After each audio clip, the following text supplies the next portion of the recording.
Hello and welcome to this video in which we are going to discuss 5 mistakes that electrical engineers generally make in the first 5 years out of school.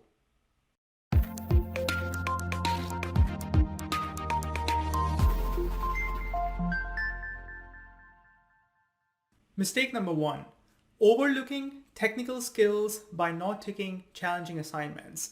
Now you got to remember that you have gone through 4 years of undergraduate engineering at a college or university. In some cases, if you combine it with internship or co-op work terms, it could have been 5 years or 5.5 years. But regardless, you have spent a lot of time taking a lot of technical courses and now you're out of school, and now it is your time to actually apply some of that knowledge and, more importantly, learn a lot of new things. So my recommendation, my personal recommendation to students who are graduating with engineering degrees is, at least in the first 5 years, try and focus on technical skills. All the other skills are very important. Your ability to communicate, to persuade, public speaking, working in the team, taking initiatives, all of those things are super important. They will help you develop your career. They will help you grow faster. But don't compromise technical learning. So whether you're an electrical engineer, a civil engineer, chemical engineer, or a computer engineer, always try and lay that foundation of deep technical skills. So for instance, if you're working as a power systems engineer and you just got your first job, I would recommend you to actually create a list of hardcore skill sets that you aspire to achieve. Okay, and the easiest way to do that is actually by taking a look at job responsibilities within your company and also at job postings outside, where they will basically say that, okay, from 0 to 3 years of experience, these are the skills that we want. We want the engineer to have some level of familiarity with the code. We want the engineer to have passed the FE exam and working towards a PE license. We want the engineer to be able to manage small projects, interact with the contractors, work on the design elements, and so on and so forth. So have that list either in the form of an Excel spreadsheet or a Word document, so that as you're progressing month after month, year after year, then you're checking off some of those items, or ideally more than the items that you already have on the list. And that will basically provide you sort of a framework to work it in.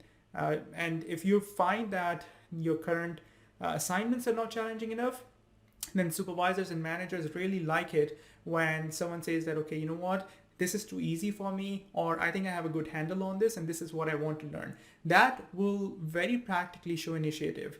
Initiative doesn't necessarily mean that when you're sitting in a meeting of 10 or 15 individuals, you're the one who gets to talk the most. That's not initiative, at least based on my personal experience. Initiative is when you are actually delivering more than what you're being asked for. You're basically taking more responsibility and you're adding value to the team. Okay, you're adding value to the project, you're adding value to the job. And the best way to do that is by showing that you're actually doing more than what you're paid for. And that in the long run will actually, first of all, develop that habit that you can be relied upon. And also at a very individual level, that will help you fast track your technical skill set, gain more and more knowledge. And that does not get overlooked. Smart managers, smart supervisors, maybe they won't tell you right away in your face, but they do notice that. And that is what will help you set yourself apart from the rest of the group. And in the long run, whether or not you actually stay with that same company or change industries or even change professions, that habit and that reputation will actually follow you. Mistake number 2. Mistake number 2 is overlooking soft skills. Now the first mistake, and probably it can be a very detrimental mistake in your overall career, is overlooking technical skills. But following right after the mistake number 1 is mistake number 2, which is overlooking the soft skills. Now, engineers are stereotyped as individuals who just like to work on problems, solve issues, they're analytical, they like numbers, they like challenges which are technical in nature, and that is a general stereotype that engineers like to work with machines more than people. Now, I have come across a lot of engineers who have great interpersonal skills, great technical skills, and typically in the long run, you will see that these are the engineers who actually get to decide what they want to do with their career, and they're always in the driving seat because there are opportunities wide open for them to actually go into management role, and some of them do end up in management roles. Whereas if they want to stick with the technical role, they can spend the entire career in the technical role because they have the flexibility, because they have the skill set. At any point, they can basically make that switch. But early on in your career, especially in the first 5 years, you have to focus, as I said, first of all on your technical skill set, in my opinion, and then follow that up by slowly and gradually building your soft skills.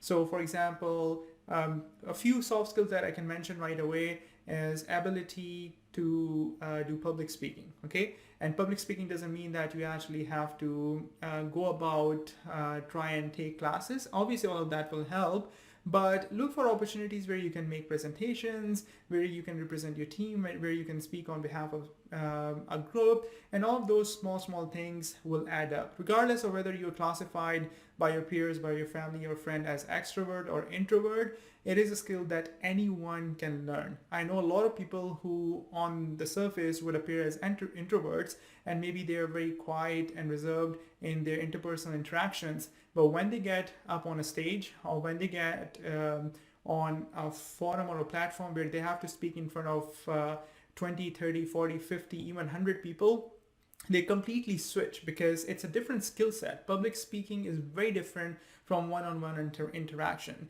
and it doesn't necessarily mean that you have to be an extrovert in order to do public speaking. So soft skill number one, I would say public speaking, followed very closely by that. To help you grow your network is networking skill. And networking doesn't really mean that you have to go out of your way and attend seminars or this or that. Networking just basically means that if you're in a project, make sure that everyone knows what you're doing. If you are in a department, people know that you exist. If you're in a part of any committee, then participate actively so that you get noticed, and don't try and get noticed for the sake of just getting noticed. As I mentioned in the previous mistake, you really would get noticed and recognized when you're adding value. So adding value, always keep the mindset that you are contributing, you are actually helping the team, you're helping the project, you're helping the department, and that's how you build network, by establishing yourself as a team player, as someone who can contribute. Skill number 3 is your writing skills, communication skills. Okay, writing skills have been watered down, in my opinion, quite a bit, because a lot of us, even in our day-to-day personal interactions, we use messengers, WhatsApp, and so on and so forth, where even correct spellings don't really mean anything, right? But as you progress through your career, clarity of your writing, and especially in both technical and even non-technical streams, if you're able to convey your idea effectively, that is extremely helpful, because it's becoming a rarity. So you can actually stand out from the rest of the pack by making sure that you develop writing skills. And the interesting thing that I've observed, and based on my personal experience and that of interacting with a lot of people who I feel are really good at writing and even speaking, they all tell me that it's through reading you actually gain good speaking skills and writing skills, which is very counterintuitive. The reason is that when you read a lot of healthy, relevant, interesting, abstract and concepts and technical concepts, or sometimes like reading a wide variety of content actually helps as well, because it builds your general knowledge, it builds your confidence. But reading basically helps you in terms of your writing, because a person who is a published author, generally speaking, or the book that is on your desk has probably gone through several filters. It has either been recommended by someone, or you picked it up because it was a bestseller, or you heard about it from somewhere. So it is a high quality product. When you actually read, subconsciously you're able to register the structure of sentences, okay? Subconsciously you're able to communicate ideas which are sort of abstract and complicated. And that helps, again, as I said, in your writing and in your speaking as well. The third mistake that I see a lot of young engineers making is not really understanding the true value of good mentors. Finding good mentor basically is, there's a bit of a luck element into it. So if you are the most senior person, if you're working for a startup, then probably you are the person, right? You are the one who is basically setting the team up, and you're in the group of first 2 to 3 employees and so on and so forth. And if you actually are working for an established company, then there might be some hierarchy. Okay, everybody might be busy in their own work, and finding a mentor is really tricky, a good mentor, because first of all, the mentor has to have the knowledge that you're seeking, or the expertise, or the skill set.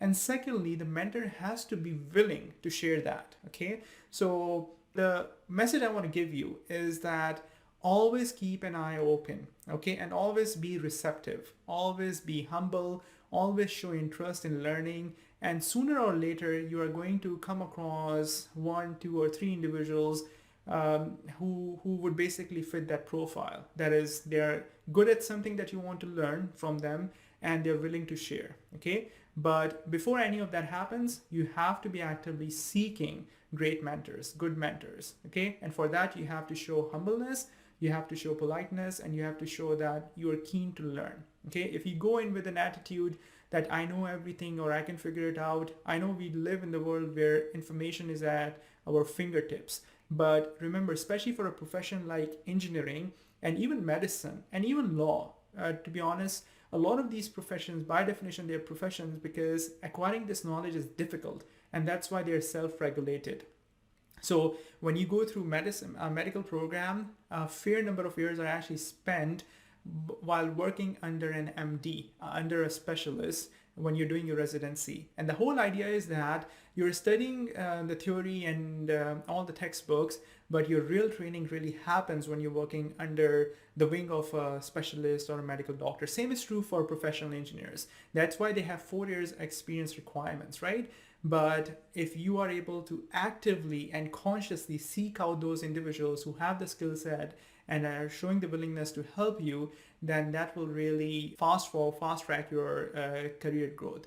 And you can actually name anyone who's at the top of any industry, whether they're celebrities, whether they're business people, whether they're artists, whether they're athletes. And when you start studying their life story, you'll find that one of the things that they were very lucky at was that they had great mentors. Those mentors themselves were experts or near experts, or definitely knew a lot more than what these superstars knew at that time. Okay, and that's what really helped propel their career. So don't underestimate the power of great mentors, and actively look for mentors. And whenever you find them, try and give them respect, show them respect, and learn as much as you can from them. The fourth most common mistake that I see young engineers making is putting off their FE and PE exams way down the road. A lot of times I actually find that students really get serious about FE exam when either they're looking to switch jobs, and they find that, okay, a lot of employers are now starting to ask about EIT certification, having passed the FE exam and working towards a PE exam. Or if you're a recent graduate and if the job market is tough, then in order to stand out from the pack, you want to get your EIT certification.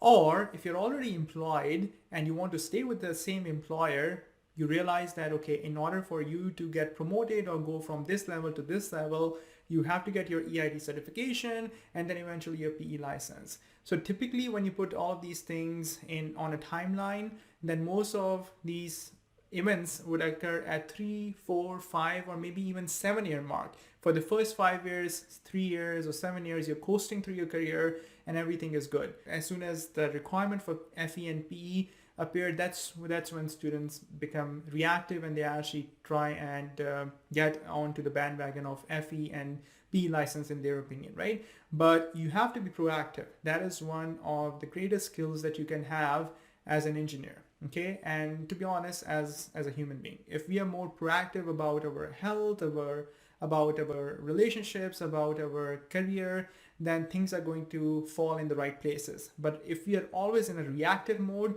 you will always be playing a catch-up game. So FE exam, I recommend students to take it as soon as possible. You can actually take the FE exam in final year if you like. And if not in the final year, then at least first year after graduation. If not first year, then second year. If not second year, then third year. If third year, and then fourth year. But even if you're at 10-year mark, it is better to take it now than 2 or 3 years down the road. And I have a lot of students who enroll in my FE electrical and computer exam preparation plan in the course, and they're 20 plus years out of school. And with due effort, you can still do it. Most of my students are able to pull it off in the first attempt, despite being out of school for 15 plus years. Okay, but the sooner that you take it, the better off you'll be, because it will be less demanding for you from both academic point of view, and also because as you progress through life, your personal commitments and your professional commitments increase, and that's why it becomes even more and more difficult. And same goes for PE exam. Now, a lot of students don't know that in a lot of states, you can actually take the PE exam right after passing the FE exam, regardless of whether you have 4 years of experience or not. And that allows you to basically get them with both of these exams as soon as possible, rather than waiting for 4 years of experience completion. So check your state requirements, and if you've already passed the FE exam, then basically look into taking the PE exam right away, because once these two challenging exams, which are probably the most major obstacle in your PE licensing process, are these two exams, and if you've taken care of these two exams, then it should be smooth sailing from that point onwards. The fifth most common mistake that I see a lot of young engineers making is not having a very clear vision about their career. Now, I know that this sounds a little bit of cliche, and it is something that gets asked in pretty much every interview. What is your short-term, medium-term, and long-term career plan? But to be honest, I find that very few young engineers actually really think it through. Okay. Now, in terms of your career plan, sometimes it's very easy to set some milestones. For example, if you're working for a large corporation, they would already have entry-level junior engineer, engineer 1, engineer 2, engineer 3, intermediate engineer, senior engineer, and so on and so forth. So they sort of lay it out. But I'm not talking about just the job titles. Job titles are not necessarily an ideal way of looking at your career. In terms of your career, you have to look at what are the skill sets that you want to gain, first of all, at least in the first 5 years. Your focus should be in building your career capital. Career capital, like capital that you can say in very simple terms, let's say the money sitting in your bank account, right? So your goal would be, okay, I want it to grow and grow and grow and grow. Similarly with your career capital, it is a capital. So the skills that you add, both hard skills and the soft skills, the technical skills, the network that you build, and the interactions and the mentorship that you get, all of that will basically increase your career capital. The certification you get, the advanced education you do, the credentials that you obtain, they will all pile up and make your career capital bigger and bigger and more attractive you as an engineer for a lot of employers. Okay, so grow your career capital in the first 5 years by doing all of that. But then you have to have a vision about your career. Okay, you want to stay as a technical engineer. So two broad classifications I would say that you can have, at least after the first 5 years, is you want to stay as a technical engineer, or you want to go into management, or an intersection of engineering and management. Okay, I see a lot of students engineers actually choosing this, which is perfect. But then you can go through this, either of these three options, and then after that you will also have certain decisions to make, right?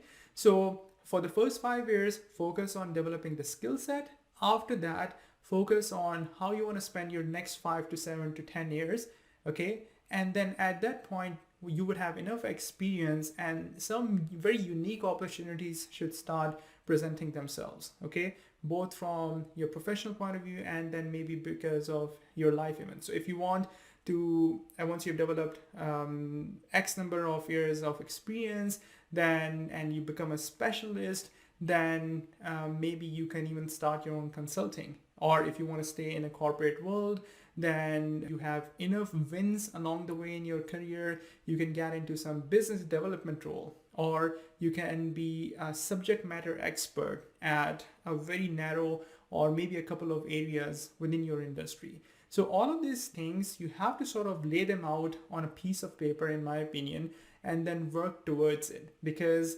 those will be your sort of guiding post and you should basically see your progress. It becomes easy. So if the first 5 years you want to build the career capital, you have very specific goals, okay? And around 4-year mark, 5-year mark, or maybe at 6-year mark, you should actually accomplish most of that. And then the next 5 years, you basically want to either go into, say, management or further down the technical road. So you should have that. Don't let events around you make decisions for you. Okay, things around you shouldn't basically force you necessarily into making decisions. I know sometimes economy basically would dictate a lot of choices that we make, but still trying to navigate your own career ship towards your destination is something that you should actively try. And then along the way, there might be some favorable opportunities that can come and sort of give you a slingshot effect, or maybe you might have some setbacks along the way. But as long as you have a clear vision of where you want to go, the chances and the likelihood of you actually achieving those goals is going to be much, much higher than as compared to you basically letting everything else around you decide where you end up.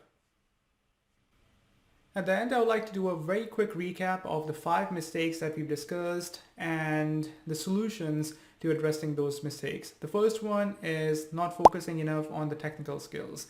And for that, as I mentioned, you can go out of your way, show initiative, and then make a list of the technical skill sets that you basically want to develop and gain the experiences, the expertise, and very actively pursue those. Mistake number two is overlooking the soft skills. And in that area, public speaking, your communication skills, both writing and speaking, and your networking skills, your teamwork skills, all of those are something that you can work on over a period of time. The third mistake that I see students or young engineers making is not valuing or not understanding the value of great mentors. Again, as we discussed, it's sort of hit and miss, but if you are actively seeking great mentors, chances are that you will most likely find them. The fourth mistake is putting off the FE and PE exam way down the road because of whatever reasons. But doing that is not a good strategy because these exams become incrementally more difficult as the longer you put them off, because then you are tight on time and then you have full-time work, you have personal commitments, professional commitments, and it becomes that much more difficult. So whether you are final year student, new graduate, or 5 years out of school or 10 years out of school, the time to take the exam is now. It was probably yesterday, but if you put it off from this point onwards, it's going to get even more difficult. And look into your state board requirements. You can potentially get done with the PE exam right after the FE exam. It depends whether your state has decoupled the experience requirement or not. But ideally, if you can, then try and get both FE and PE exams out of the way. And the fifth and the final mistake that we discussed is not having a clear vision. In order to develop a clear vision, set goals for yourself, 5 years, 10 years, 15 years, and look at the careers of maybe some of the other people within the company, within the industry, within your network that you aspire to emulate. And that will sort of help you basically go through their journey and identify what you need to do when in order to develop your own game plan for your career. And try not to let the events around you dictate what you can and what you cannot do with your career. Because if you have a clarity about where you want to end up, chances are that the possibility of you actually making that a reality would be very high, as opposed to you not having clear vision of where you are even trying to go, right? So give some time, give some thought, and you will come up with a game plan that meets your personal aspirations and requirements, your own personality, and it's well aligned with your long-term goals.